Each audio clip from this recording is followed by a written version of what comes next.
This is the Biz News Podcast, one-on-one conversations with experts in business and personal development. Daniel Den is an entrepreneur who says he's taught successful marketing to thousands of small business owners over the past 2 decades.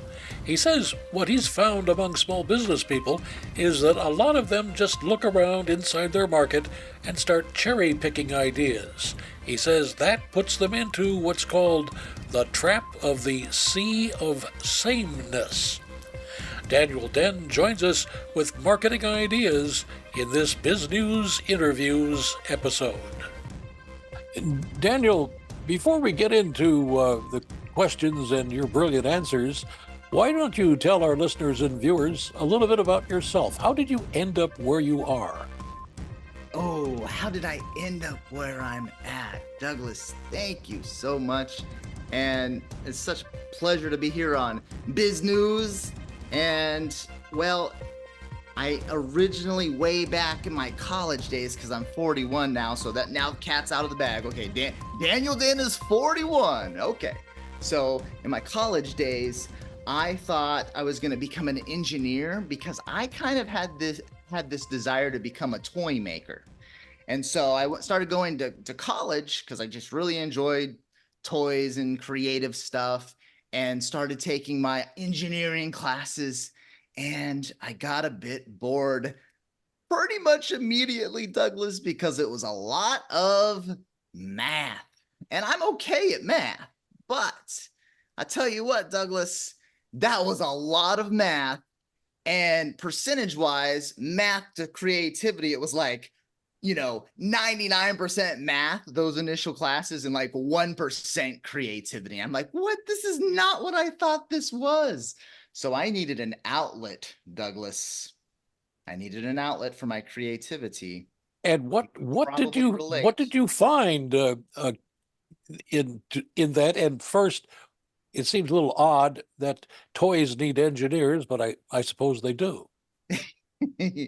Well, yeah, that's when I asked all of my super smart high school teachers, like, what did I need to study so that I could be a toy manufacturer? They said, well, probably the closest thing is engineering. You should probably. And then I was like, oh, okay, I guess that kind of makes sense, because you have to like draft out the toys and, after the creativity part.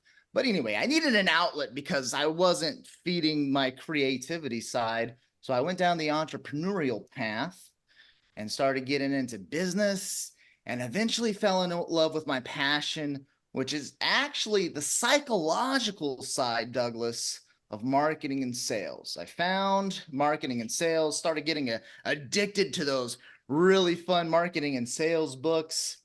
Way back in the day, before everybody and their dog was a Dan Kennedy fan, I was a Dan Kennedy fan, which, along with many other very respected marketing and sales gurus, I would read all their books, and just absolutely fell in love with the psychological side of marketing and sales. And now I can express my creativity and help people become more creative in their businesses. Because there must be a million toys that have been invented over the years that really never got into the marketplace because nobody knew how to market the toy. But when you talk to small business owners, many of them say, well, I know marketing. Do they really? Do they really know marketing? Well, a lot of the times what we found, Douglas, is there is a lot of people when it comes to marketing and sales where they think marketing and sales is taking a look around inside of their market and cherry picking and saying, hey, this is what this person's doing. Let me borrow a little bit of that. Oh, I like this headline. Let me borrow a little bit of that. I like the way this person did their logo. I like the way they did their videos. I like the way they're doing their social media. And then they take all these concepts, these marketing and sales concepts, and they mix it all up. And they're like, hey, we're different, but are they really different? Actually, they fall into the trap of the sea of sameness, Douglas. They end up looking exactly like everybody else in their market. And when you look like everybody else in your market because you're doing your marketing and your sales the exact same way as everybody else, then you get the same mediocre results as everybody else.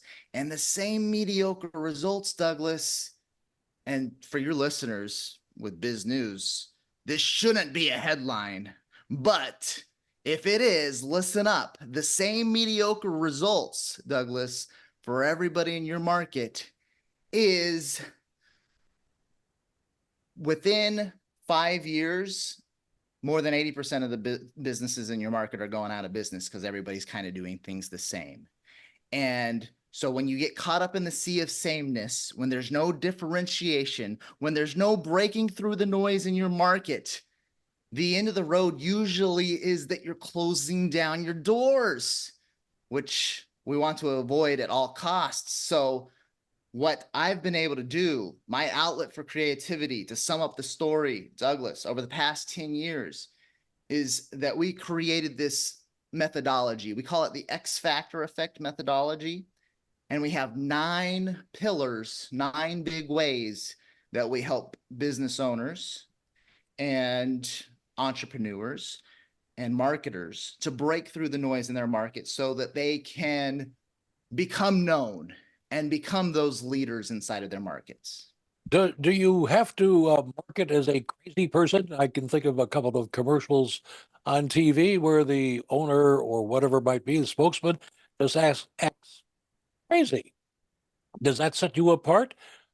Does a new color set you apart? Headlines, new typeface, whatever. What are you talking about? Well, small details can set you apart, Douglas, but the problem is that small details are copyable. I can try to act like a crazy guy that does backflips or, well, in my case, cartwheels because I can't do backflips. So I can try to do 1 or 2 little things different, but at the end of the day, it's going to be very copyable. That's the problem. We don't want small differences, like 1 or 2 of them. We want a lot of differences that we can stack one upon another inside of our market. And so that we're different in a way where we kind of become that unicorn that is not so easily comparable to everybody else inside of the market. Now, there's a second answer to your question is, do you need to be the crazy person? The right answer is this. We help you become different in ways and break through in your market in ways that your dream customers like. So if we try to do something just wildly different that doesn't resonate with our dream customers, then, that's not what we're going for. So we're going for that category of what's different that our dream customers love. Called Ideas That Influence. Tell us about that. Oh, thank you, Douglas. All right. So Ideas That Influence. It's my new book. And I had a problem, Douglas. So the problem was, if I write this amazing book called Ideas That Influence, and it teaches people, by the way, how to come up with these big, bold, sticky, and wildly successful marketing ideas. The problem is, how can I launch a book while following our own advice of doing things differently? And so I needed a way in order to launch the book so that it was different, so that it stood out. So I had my inspiration during a marketing meeting, actually in Mexico with some friends. And instead of just launching it as a normal book, it's a book plus an interactive box experience. And the box comes with 5 experience envelopes that you open at certain times during the book. And then it's kind of like opening a present. Imagine if you're reading a book and then at 5 specific moments during the book, you get to open an additional present with additional tools and social experiments and fun gifts that you get to use in order to apply the methodology. And so far, Douglas, people are just absolutely loving it. So I launched the book as an interactive book box experience. And it's an amazing looking box, and it looks like a Christmas present, like you said. But in this, how do you get that box and its book to the audience? How do you reach them? Ooh, well, I have the website, and I actually give away the entire book and the entire box experience for free. It's actually free plus shipping and handling. So people go to bigideasbox.com. So that's big ideas with an S, box.com. And then you land on the page. You get to see the really fun video where I drop 10,000 ping pong balls on my head, and you understand why inside of the video when you go there, why I dropped 10,000 ping pong balls on top of my head. But on that page, you just click and you just pay shipping and handling, and I send you the entire book and the entire box experience. And the goal of the entire book and box experience is to help you by the end come up with tons of incredible and wildly successful marketing ideas. There are more websites on the internet than there are human beings on the planet. How have you gotten your website in front of your would-be customers? Well, I absolutely love Douglas paid ads, and I haven't actually turned them on yet for this book because some of my really smart mentors, they said, you know what you need to do is you need to go out there and you need to go the organic route first and see how far you can push this organically. So I have about 40 podcast interviews that I have scheduled that I'm jumping on. And that's my first big way of getting things out, in addition to, hitting up all of my followers on social media. And so far, from the people that have gotten the box, that have paid for it without me asking, because they're just loving it so much, 1 out of 3 of everybody that has received the box has posted about it on social media in some way, shape, or form. So in addition to, going the organic route, what we tried to do with the book and with the box experience is we tried to kind of create what we would call, in marketing terms, an idea virus. If you've ever heard of the concept of an idea virus. Now, if you can get this right in your market, it's game over. You win. You have broken through the noise. The trick, in a perfect world, you're trying to get one customer to refer one customer. If you can do that, theoretically, you only have to market for a short amount of time, and then the idea virus takes off and your product and service goes viral. Now, we're not there, okay? 1 out of 3 people is not 1 for 1, but we're like doing pretty dang good considering all of the noise that's out there on the internet. Like you said, Douglas, more websites than people. How do we break through all that noise? Well, that's part of what we talk about in the book. And we tried to do that and follow our own teachings as well with the launch of the book. What do other business people that you have discovered to be really clever?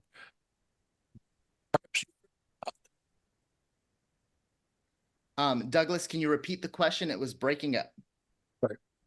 What have you discovered other small business people have done, market their businesses? Wow, that's a very clever idea. I apologize, Douglas. It did break up again. I don't know if it's the microphone connection, but probably a stupid Zoom connection again, or Comcast. It could be. It could be. What great ideas, wild ideas, as you call them, have you discovered that other small business people are doing to market themselves? Oh, well, I have plenty of stories. Thank you, Douglas. One of my favorites, I've got a friend. They have a disaster recovery, flood recovery business. And, one of those people that you call if like your basement floods, or if pipes break and you basically need to save the house from, very big damage and possibly permanent damage to foundations and things like that. And so one of the things that they did, I absolutely love what Brad Smith did with his business. They called up the news and said, hey, guess what we're going to do?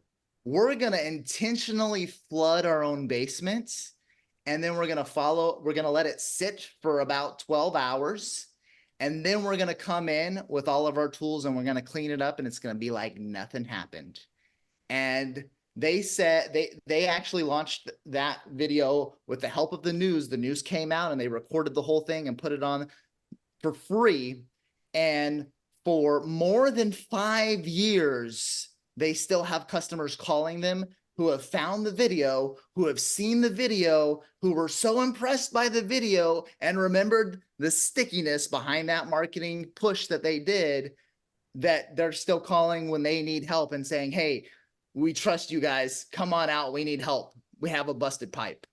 And it's just like incredible, like how easily one big idea implemented the right way can break through the marketing clutter. So that's one of my most favorite examples, Douglas. Really cool example.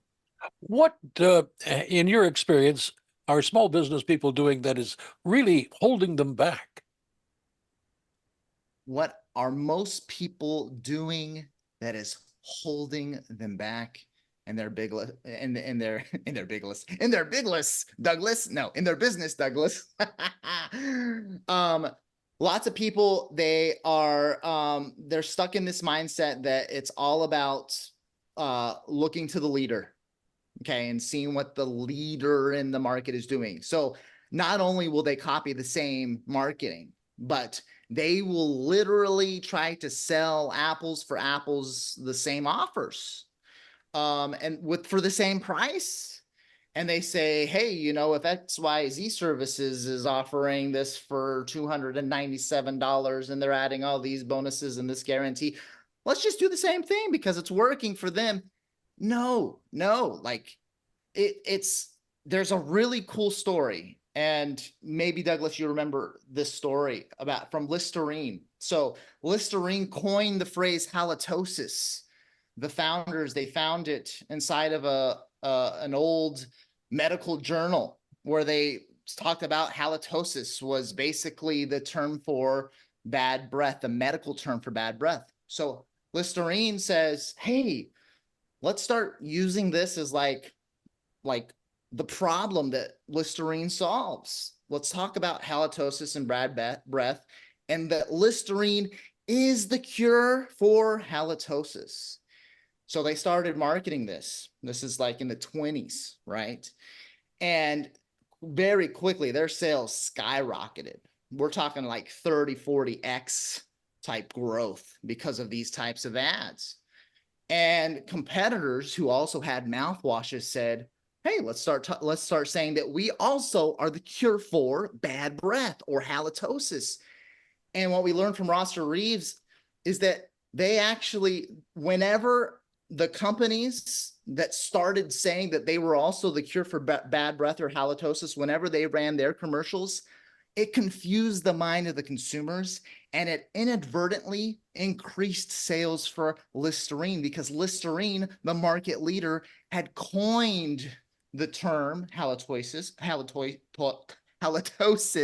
and coined the concept that they were the cure for bad breath. So if anybody talked about those concepts, they failed because they were trying to copy the leader. So this happens in markets all the time. People try to copy the leader and they just build up the leader, and then they accelerate the rate at which they end up closing down their own doors because they aren't being different. For our listeners, you're wearing a shirt that says across the front, Rainmaker. Does that have anything to do with what you do? Oh, it does. Thank you, Douglas. I appreciate that. So we say with ideas that influence that you can become an ideas rainmaker. We actually send people a mug. If you can see here, the Ideas Rainmaker mug. And on the mug, it says, what is an ideas rainmaker? Well, it's got the definition on there. It's the person who discovers and implements wildly successful marketing ideas. And then definition number 2 says that person is me. So we encourage people to become the ideas rainmaker, the person that comes up with these wildly successful marketing ideas that are different from the competition, but are different in a way that your dream customers love and that have the power of breaking through the noise, because there's a lot of noise out there in today's market. Dan, how can our listeners and viewers get a hold of you? A website, I bet you've got. Yes, thank you so much. So once again, bigideasbook.com is where you can grab the book. That is the most common way today that people start getting into our world. Of course, you can also find me on the socials at Daniel Din Official is my normal social media handle. And Dan, what would you like to add that we haven't yet to talk about?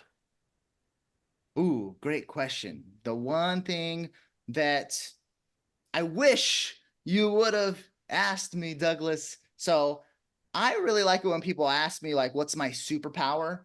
Now, of course, we talked about creativity and everything, but I'd say that my real superpower, ever since that I've started to study the psychology behind marketing and sales, is for some reason, it's pretty easy for me to see the bottlenecks inside of people's business from A to Z, because marketing and sales and growing a business, a lot of the times you have to get all your ducks in a row because if one duck is out of place, it bottlenecks the entire business. So I'm actually pretty good at being able to step back and look high picture and look strategically and say, hey, like, which duck is out of place?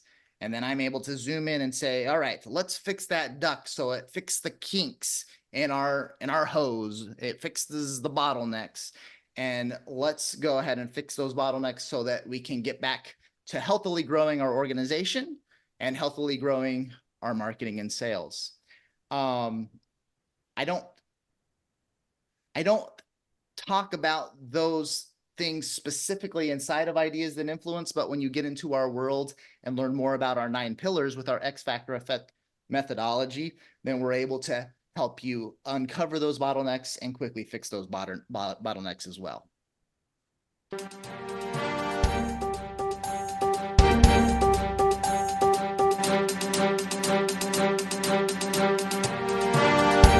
You've been listening to the Biz News Podcast. We welcome your input. Send your email to editor@biznews.com. That's BIZGNUS.com. Thanks for listening.